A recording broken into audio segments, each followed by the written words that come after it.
Welcome back to the Real Talk Podcast, episode 188. I'm your host, Nathan. I'm joined by the man himself, Matthew Neves, to my left. Thank you, thank you. And today, may the 4th be with you, ladies and gentlemen. Mhm. We are going to be talking about the 20th anniversary of one of the most legendary films, Star Wars Episode 3, Revenge of the Sith. Revenge of the Sith. We've talked about Return of the Jedi. We've talked about We have. Phantom Menace on our movie of the month. That's my We favorite have. movie on that fucking series. So now That we're was getting into 20 years, man. 20 years. I remember when Force Awakens came out, it was 10 years old. right. That's how fucking weird it's been. I can't believe that this is a 20-year-old movie. Doesn't look it. It doesn't look it, that's for sure. Yep. This is I mean, by this third one, they really figured out, like, Mhm. they were doing crazy stuff with these effects. Mhm. Like I feel like at this point, like after episode 1 and 2 were like the prototypes of the CGI, and then Lucas was like, I think I got it now. Yeah, Then they reached exactly. it. This one Yeah. was shot completely digitally, and Mhm. it just looks crazy. To me, it looks the best of the prequels. Oh, yeah, for sure. This Yeah. movie had a budget of around $113 million, Damn. which is, yeah, pretty similar to what Attack of the Clones had, The which this last movie one. looks more expensive than Attack of the Yeah. Clones with all these action set pieces that it has, Mhm. which is surprising. It grossed over 868 million worldwide and is the highest grossing film of 2005. Makes sense. Makes sense. Also the best reviewed of the prequels, that's a given. 70% rage. I feel like, yeah, that sounds about right. Yeah. For a Star Wars Episode 3 Revenge of the Sith movie. I do believe though, as the years have went on, it has gotten more praise. It has been more. 100%. Do you think it's because of pure nostalgia or the fact that the sequel trilogy got fucking beaten down so poorly that they were like, you know what, maybe this dish wasn't so bad? I think it's a bit of both. Okay. I think time heals all, Yes. and I think a lot of, when the prequels were coming out, Mhm. I think they were more, people were pretty split, but I think more people were not Yeah. fans of them. Yes. And when that becomes the discourse, you know what happens when that becomes George the Lucas ruined my childhood. Yeah, yeah, yeah, when yeah. that becomes the discourse, Mhm. it's like people have that going into their heads with the sequel. I Yeah. already didn't like Phantom Menace, so I'm not Right. gonna like Attack of the Clones. Mhm. I hated the first two, so I'm not gonna like Revenge of the Sith. I'm gonna Exactly. find these reasons not to like it. Yeah. And then I think, time goes on and the younger people who watched it become older and Mhm. nostalgia definitely kicks in. Yeah. I think, yeah, then you see what Disney had to offer and you say, oh, fuck. Yeah. We should have appreciated George when he was making his full vision. Yeah. Yeah. And I think it's both of that, right? But I think this movie specifically was a little bit more well received Yes. just because it gave you what the fans wanted.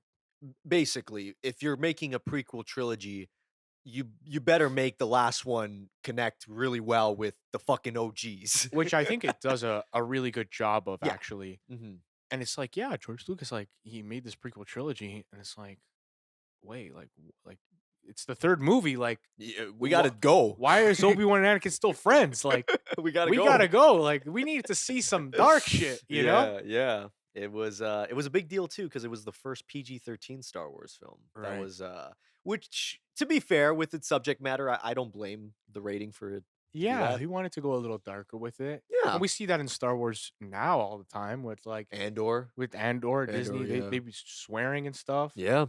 I It's mean, I'm fine with that as long as the story's good, and I feel like in this case, if you're gonna show Anakin's dark side, show his turn, you might as well show some example, show some scenes of that, you know? you have to. Mhm. You have to, or else it just feels like he woke up and decided to go to the Yeah. dark side. And this film does a really good job of that. Mhm. That was my takeaway on this rewatch. So I was Right. lucky enough to see this in theaters for the Mhm. re-release. It was a great time. This is such a great movie to watch with other people Yeah. because it's just like line after line that's like memeable and shit. It is the most quotable Star Wars film. Yeah. Yeah. Um, but what I was trying to say is, like, the um, the subtle ways that they set up Anakin's conflict with the Jedi way Mhm. and just the direction that things are going and just the state of they don't say it, but Mhm. they show all these ways that the Jedi system is flawed, Absolutely. We right? we talked about this for Phantom, Yes. and this is like Lucas learning from Phantom Menace and being like, "Oh, no, this is how you're supposed to do it. Yeah. This feels more fleshed out. This feels more defined, Yeah. within the council." I love the idea of like it's wartime. Mhm. And in wartime, sometimes the rules are not going to work. Nope. These ancient Jedi rules, like, Mhm. it's not black and white all the time, especially with war, Yeah. because you don't know who you can trust and that. And I think that's where the Jedi rules, that's why it's like, it becomes this like, oh, they're almost like this outdated religion, Yeah. right? Basically, yeah, it's like, why are we still doing this? And I think the conflict with Anakin and Obi-Wan is done really well, even right off the jump. Like, I love the first scene of this movie. It's great They're opening. flying Yeah. together, doing these tandem. Like, it's a really exciting follow cam that lasts a really long time. Yeah. And then you cut into the cockpit. And while they are, the closest, most bonded they've ever been in this whole Mhm. trilogy, Right. you're still establishing a little bit of conflict with what they're saying to each other. So Obi-Wan very much understands the Jedi way. Mhm. They're like in some serious danger, Right. and Obi-Wan's like, "Go on, save them. Like, I don't stay here." Yeah. And Anakin's already like, "No, that's not an option. You're coming with me." Mhm. Right? So again, that's like the Jedi thing about Exactly. attachment. Exactly. So he's already showing that while he's a good Jedi, he never got that part. No. That's He's way too attached, right? And that's in the first scene. exactly. You get all that established really well done because of the action, because of the energy that I never really felt in episode 1. Episode 1 just feels so jumpy, dude. It feels so jumpy when they get into the ship, they escape the ship, they meet Jar Jar and all this shit. Whereas episode 3 feels so direct where it's like, yeah, it's still a lot going on. You see General Grievous, you see Palpatine, you see Count Dooku. It's a Yeah. lot, Oh yeah. but it still feels direct. It still feels like straightforward. You know Anakin and how he's feeling and foreshadowing what Palpatine's going to do to him. Yeah. So, Ton of great foreshadowing. So I love yeah. that opening scene. I love the whole just beginning, like until Dooku, like Mhm. when we finally get to Dooku. Oh, yeah. It's such a fun scene too. Uh I think obviously the killing Yep. of Dooku, the beheading was like, Mhm. this is why it's PG. Oh, yeah. PG And 13. and it's well used. Absolutely. And even just the metaphor of like, he has his blue saber, and then Mhm. he has or not Christopher Reeves, Christopher Lee. Christopher Yeah, Count Lee's. Dooku. Yeah, Imagine if it yeah. was Christopher Christopher Reeve. Reeve? What the fuck? Superman. He has Christopher Lee's red one, Yeah. and it's like, they're crossing. So Mhm. he's at a crossroads. It's like this symbolism that I didn't Very necessarily catch in the first watch or second watch, yeah. because I was just like, oh, this is like crazy. Very Return of the Jedi. Remember? Right. And it's also Palpatine was there. That's right. I've heard the theory that It people have rhymes. it's like poetry and it rhymes. But it's like this fan theory where like people are like with Lucas, like he does a lot of things similarly. I think it's just because it's Star Wars. It's like I Yeah, got a bad feeling about this, which is fine. I'm completely fine if you reuse lines. I'm completely fine if you like mirror different me scenes. too. Yeah, With Star Wars, me too. Yeah. yeah. Like I don't mind that at all. Even the sequel trilogy does that, and people accuse it of being the same thing. It's like, no, that's Star Wars. Yeah. Like that's okay. Like there's some aspects you can criticize, but Right, because because the way the world, the history, and the lore is set up, it mhm, just feels like, to me, the overarching theme of Star Wars is just like, no matter what generation, the same things are happening. exactly. Like, you can never get real change. It's Mhm, always too far this way or too far that way, right. which I think George Lucas obviously did on purpose, Yes.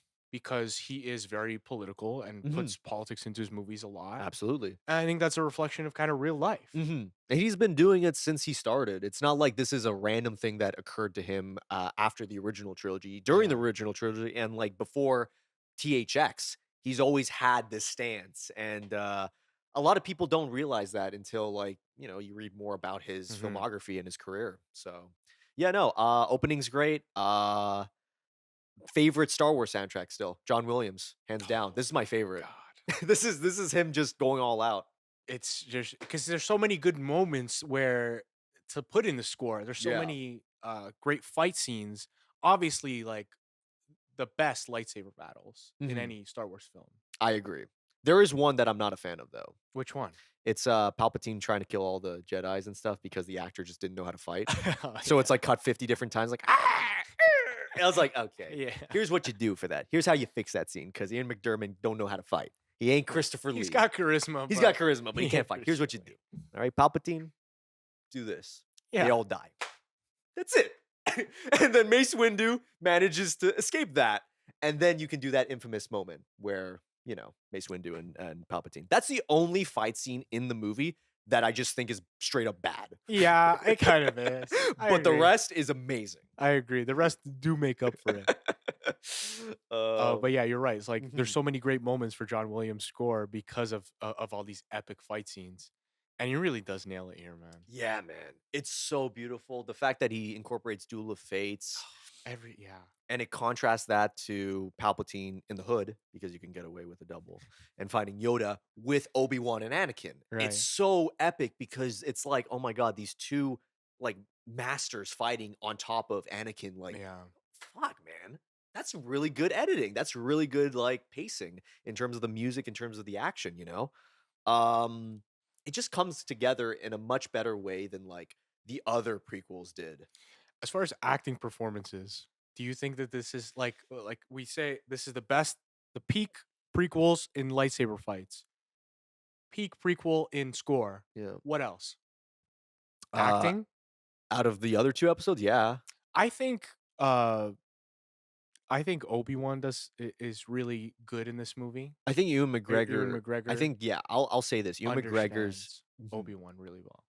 Ewan McGregor, I feel like at this point, at least with episode 3, gives a better performance than Alec Guinness did in the original trilogy, hands down. Yeah, yeah, yeah. Because at that point, Alec Guinness was kinda like especially if you look at Return of the Jedi, he's just, like, sitting on a tree trunk, and he's like, "Well, I'm here again." It's like, They didn't give him that much to work with, and that with a combination of I think he was phoning it Yes, by that point. in. Like, you could say the first Star Wars film, he even then, he was a much older actor, whereas Ewan McGregor, maybe due to the fact that it is Star Wars reputation, but Yeah, by episode 3, when he's crying, man, and he's, like, looking at Anakin.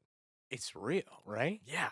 And like a lot of these lines he has to deliver Huh. are dog shit. Yeah, they are. I was, But he delivers them with like this charisma that make them memeable and memorable, Yep, fun, right? absolutely. So I think that's impressive. Obviously, Hayden Christensen's performance is still Hayden Christensen. I think a vast majority is because of the direction. Yeah, I think this is what George Lucas wanted. the love dialogue. It's just still so bad. Just stare at each other. At that point, just fucking stare at each other. You're gonna get more emotion out of it than if you talked about so love is blind. I said, I please don't stop. You know, I can't. one part of the man, yeah, the That stuff the is love rough. story is still rough, right? But Yeah, it's slightly better than Attack of the Clones because there's less. that That's that's really the true. only reason. It's That's not better true. written, it's just less. They also had that beautiful scene where Padme is like looking out and the sun's looking out outside. Anakin does the same. That to me describes their relationship far better than whatever the fuck you see from the rest of the movie with their relationship, as well as episode 2. Yeah, that's a beautiful scene. What I think is a wasted opportunity there was like the way she tells him that she's pregnant. Oh Why yeah. the fuck is she just waiting behind a pillar W- and not make that like this dedicated scene where there's like Yeah. this reveal means a little bit more than her just like telling him off to the side, like, I'm pregnant. Yeah. What a weird It, way to block the scene it too. was such odd blocking to me. Like you'd think that it would be like a big event or Yes, hey, Anakin, like we need to have this conversation. conversation. Let's go to my place or something. I don't know. Is it because they ran out of green screens? I doubt it because this is a lot of fucking money. I don't know. They spend more time on way less substance Yeah. with those love scenes. Like there's some scenes of them in like the apartment talking about nothing. Mhm. Like why not make the baby reveal a little bit bigger? I kind of agree That with one was that. always odd to me. I'm like, this was a weird choice, but And this is where like Lucas's directing comes into play, where it's just like, you know, he's like 60 something years old. I yeah, think because like back in the day, he talked about the 9 episodes. right. There was an interview too, which was fucking hilarious. It was like right after the first Star Wars film came out. I was like, yes, I'm gonna do 12 chapters and stuff. It's like, Luke, you're not doing 12 of these. What the fuck are you coming up with that? And then after episode 3, it's like, will there be more? And he's like, no. He's like, Bro no, was tired. I'm done. Bro was tired. And you can kind of tell that from a lot of the blocking, especially when Anakin runs to Palpatine and Mace Windu. There's Yeah. like just some one shot of him running in the, and I'm like, Yeah, while I admire, you know, how much work George Lucas put into this at making it his singular vision, mhm. I think he was stretched just a little bit too thin. The technology is overpowered a lot of his directing, to be honest with you. It's like a Megalopolis thing Right. where it's like the technology's too big for these directors that have been around I that just also think like he just needed a little bit of help, like yeah, because he's directing, but he's producing and he's picking every detail of every monster's face, and he's creating. he's creating everything you Yeah, see on screen is like from his mind or approved and edited by him. right. And I think yeah, maybe he just needed a little bit of help with the Mhm. dialogue, with the blocking. Yeah. I always wondered about that too because even when he said no to the Star Wars films that he made after, he still Yeah, wrote spec scripts. right. I wanna read those spec I want to scripts. read them so bad. Those fucking Disney executives have them in a vault, like Mission Impossible style. Was like, no one's ever gonna read them because they know that there's a lot of themes that they took from the sequel trilogy into Lucas's ideas, but not the whole thing. They will come out Oh, they will. in our lifetime. Yeah. We will know e- That's that's exactly. the nerd equivalent of the Kennedy files, man. Like I'm just saying, like we're gonna find them out. We're gonna be like, yo, this is what it was. No, for sure they will come out Yeah. in some form. Yeah. But as much as I critique a lot of aspects of episode 3, it is still like very iconic. Very Iconic. iconic. Let's talk about the quotables in this movie. Yes, of course. What do you think is the most quotable line in this movie? I'm going to read off a few just Go for it. quickly. Go for it. You were the chosen one. Yeah. It was said that you would destroy the Sith, not join them. The whole scene. Mhm. I have the high ground. You Yep. were my brother, Anakin. Yep. It's just whole crazy. Like the whole scene's quotable. People were Um, going line for line in the theater. It was dope. damn. Uh, power, unlimited Limited power. power. Eh. Have you ever heard the tragedy of Dark Plagueis the Wise? Oh, that might be my favorite. Only a Sith deals in absolutes. This is where the fun begins. That's classic. Everybody like celebrated when he To said that me in the beginning. to me, that line of dialogue, "This is where the fun begins," is such a beautiful contrast to, "I have a bad feeling about this." Yeah, Like, it's like the polar exactly. opposite, you know? Exactly. Like, fuck. The dark side of the Force is a pathway to many abilities some consider to be unnatural. Master Skywalker. Damn. There's too many of them. What are we gonna do? What are we gonna do? What are we gonna do, That man? one's crazy. That one's crazy because of the fact that I don't know why, but I always get chills despite, like, the line being that, I get chills when the lightsaber hits. Yeah. Something about the ice I'm assuming the theater, it felt like vibration. I'm like, "Ooh, Yeah, for sure. fuck." About the Darth Plagueis thing, the opera scene, to me, this is the way they should have handled the midichlorian thing. Mm. This is the best description of the midichlorians, not Qui-Gon going to see young Anakin and be like, "This is how it works." Give you a blood test. The fuck is this, man? This is a fucking COVID-19 shit. Get the Yeah. fucking shit out. You get Palpatine to convince Anakin that you can literally resurrect people. Yeah. That's how you get someone into the dark side. You love someone, what if they die? I can tell you how to bring them back. You just got to follow my way. That's fucking intense, man. Yeah, it's a good play. Um, And it's some of the most clever written dialogue yes. in the entire franchise. Mhm. Oh, I fully agree. And Ian McDermott, like shout out to him for being so committed in this Amazing. role. Amazing delivery there. I Mhm. really, really love that scene. But what do you think out of these? Or maybe I'm missing I definitely am missing some because there's like literally like at least 30 quotes. So this is where democracy dies with thunderous applause. Oh, with I really like thunderous because in applause. terms of Lucas's politics and stuff, I'm like, that's probably It's clever, yeah. his go-to in terms of it being so blunt and just forced. It's like, yeah, man, like Yeah. this is what happened. That might be my go-to. What about yours? Out of these, because these are all amazing. there's nothing that hits like "You were the chosen one." It's To emotional. me, it's like one of the best line deliveries in film history. Like, Mhm. I don't know, it's just the way he says it. It's just Yeah. It's great. it's Ewan McGregor at his best. It's Yeah. like it's him really understanding the character and bringing this level of emotion to it. Mhm. And you know what? I'll give Hayden Christensen one thing in terms of his best line delivery is when he yells, "I hate you." I actually agree. That line, man, you know what? It's kinda like it built up. No matter who directs you, Yeah. he fucking knew what he was doing in that moment, and I was like, "That's great." And visually, it looks when he's like melting. Dude, I saw this when I was a kid, man. You saw it as a kid too. You were I like, I didn't "Fuck, see it as man." a kid. Actually, I Oh, didn't. you No, didn't? I saw Oh, it later in yeah. life, right? So Oh, shit. yeah, I I forgot. didn't get the childhood experience. I would have been kind of scarred by that because Oh, he looked pretty scary. I was fucking like, "Oh, shit, they're going all the way with it." Like, Yeah. he's just burned to crisp. And the transition to Darth Vader, man. Oh Like, my god, that sequence is perfect. yeah, That extreme close up of yeah. the helmet just closing Mhm. and him coming up slowly. It really is just like great Really, filmmaking. Like really great, and I'm tired of these fucking CinemaSins nitpicks. I think Darth Vader saying no is fine. I think it shows his emotion. People complain about that for some reason, like, why? Why? I think it's fine too. I think he says no in that and also Return of the Jedi, Right. which, for those of you, is a contrast. It's a Yeah. mirroring. He says no because he's lost Padme, and he says no because he's gonna lose his son. Yeah. That's simple. It's like E- what? It's like pattern. It's like, yeah. exactly. I think it's completely warranted. Also, he just like woke up from the thought when he thought he was dead. Yes, He's I would like also be a little. he's like in this suit that like his half burnt body's in. Yeah. And it's like he's probably in like in excruciating pain. Mhm. Yeah. The no is warranted.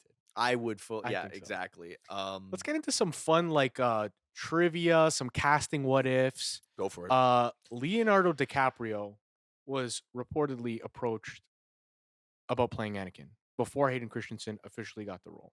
This was in Attack of the Clones Right. and for Revenge of the Sith. I mean, I'm sorry. I think DiCaprio is a better actor than Hayden Christensen, but it's so Yeah, weird thinking about that, huh? it is. It would. Yeah. He wouldn't get Scorsese projects. No. He wouldn't.